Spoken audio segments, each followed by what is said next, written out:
Hello, welcome to another tutorial video.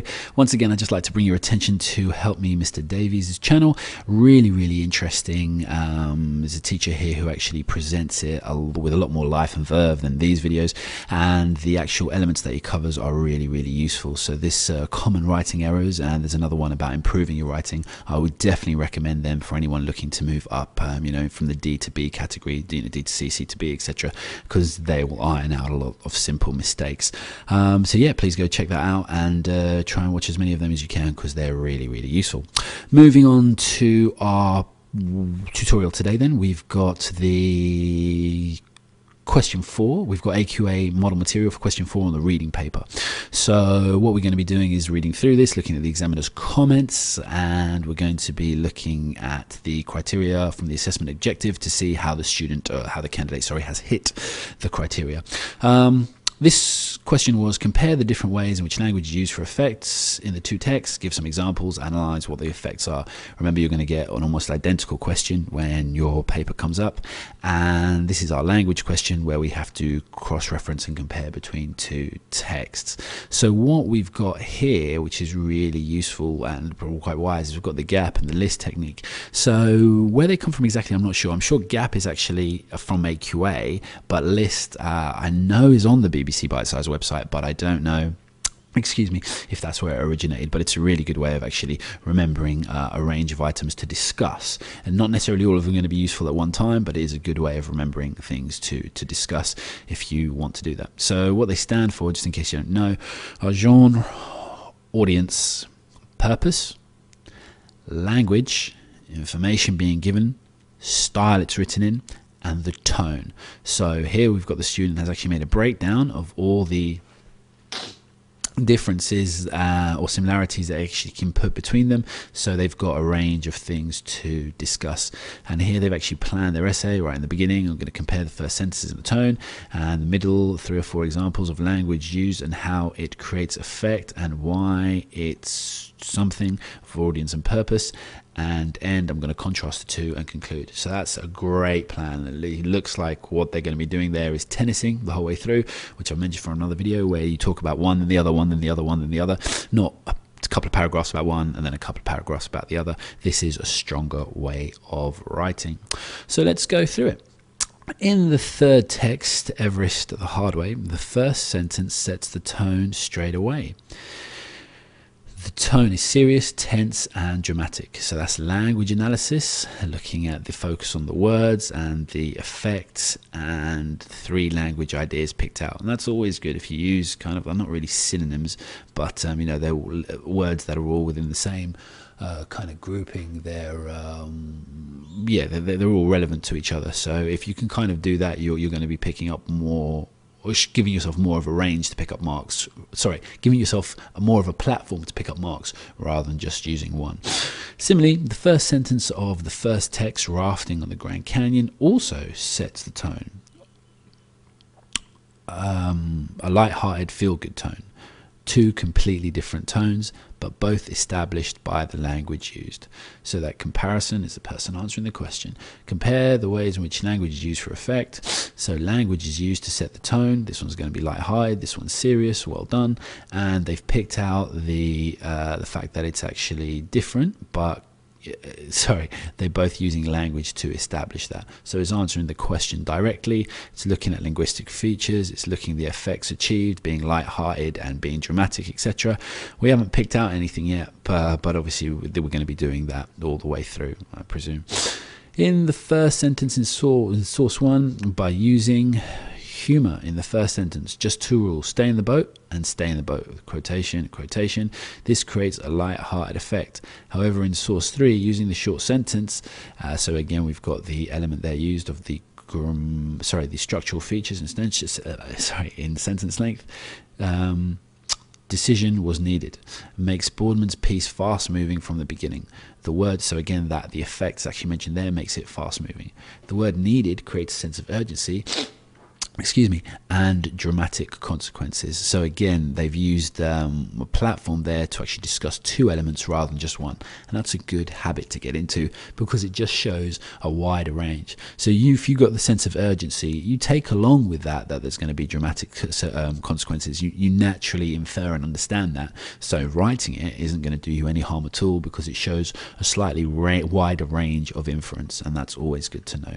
So here we've got the quote and effect, and that's why they're getting marks. So what tool of comparison was used? There is however. Okay, very simple. And let's just see the first one, similarly, and that's going to be a great opening for your paragraphs if you are linking and comparing.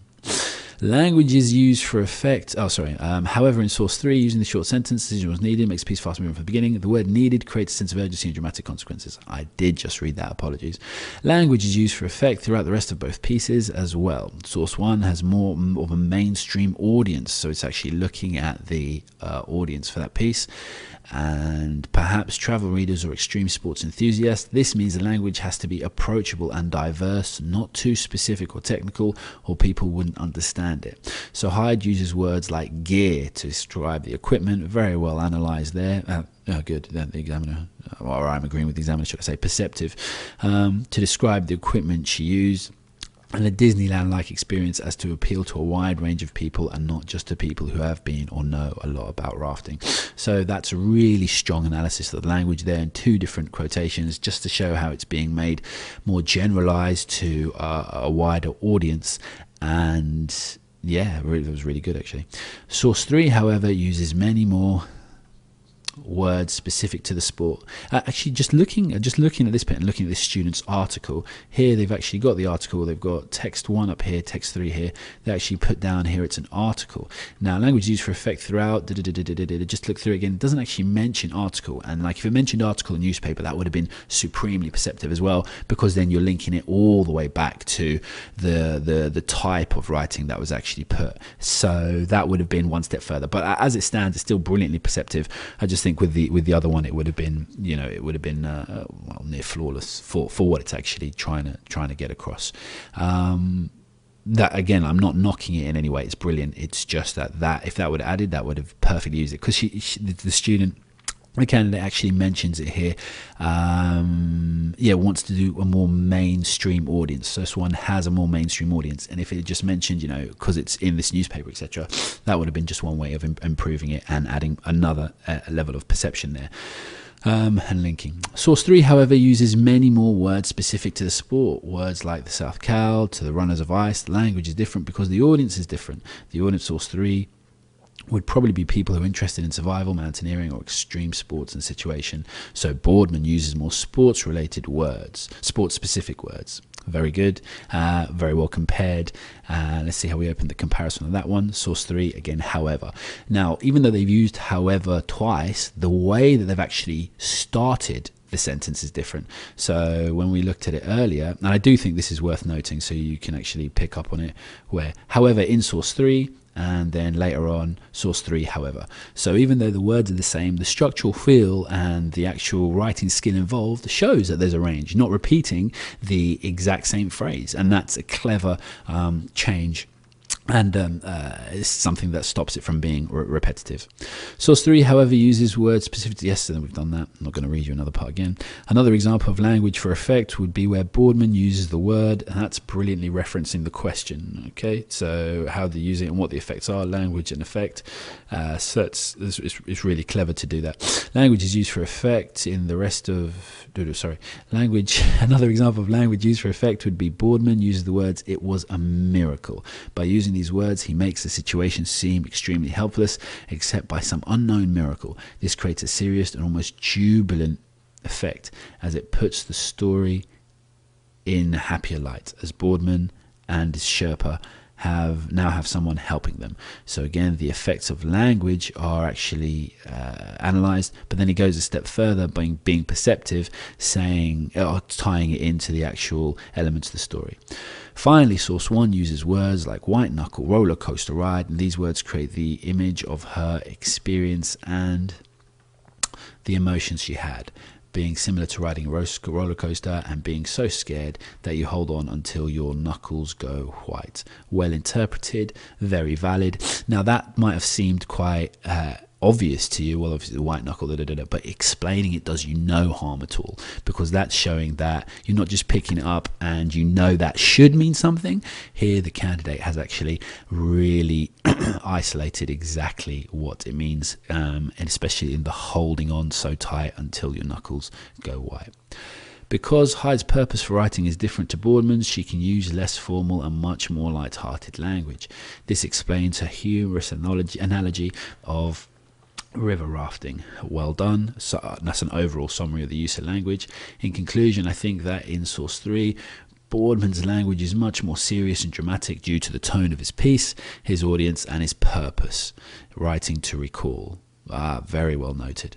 In comparison, Hyde's language is much more, so there we've got the link again. In comparison, Hyde's language is much more relaxed and easygoing, as her tone is light-hearted and entertaining. Her audience is much wider and less specific, and because her purpose is not only to recall her experience but to entertain.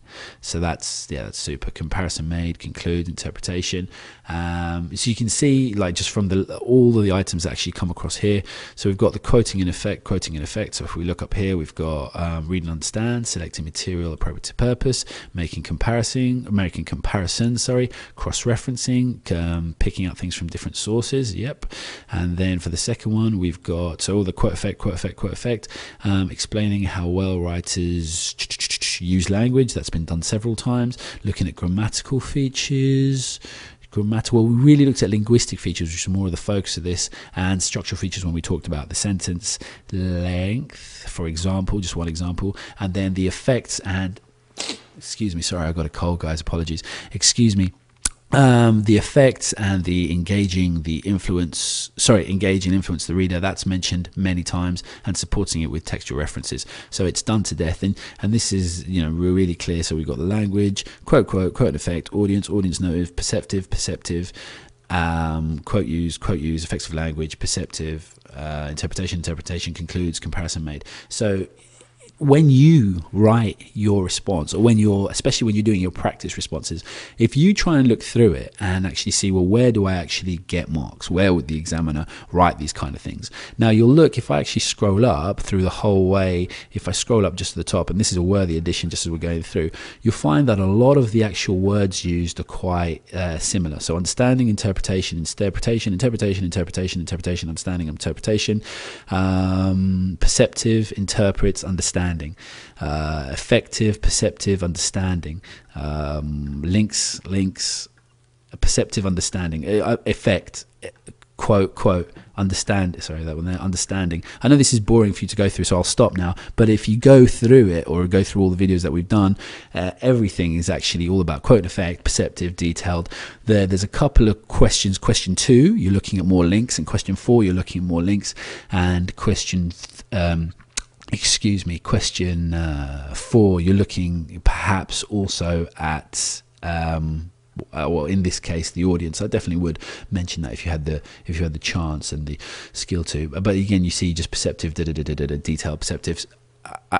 There's nothing to be gained. Sorry, there's nothing to be lost from not looking over your mock pieces. And if you're serious about getting an A and an A star, and every student who ever helped get an A and A star has always practiced getting an A star by actually doing it. If you expect to just rock up to the exam and just get an A having not practiced, you might. I mean, there's nothing to say you wouldn't, but the law of averages, or the kind of law of practice, would invite you to just practice 2 or 3 questions, make up your questions. You don't even have to do much with this one in terms of preparation. Pick up one of your parents' newspapers, not the Metro, and one of the broadsheets, or look at them online. They're all free stuff online as well, apart from, I think it's the Times, and you can just pick one of the comment pieces or one of the recalling pieces, and then just look through it. And especially if you ask your teacher to say, sir, miss, could you email me 5 or 6 articles so I can practice this? I'm sure they've already given you a ton already. It's well worth it, and just practice and seeing what different types of things you actually get towards the end. I've gone on for long enough, but I think that will be quite useful. I hope it was thorough enough, and that should be the last thing I do on the language reading section.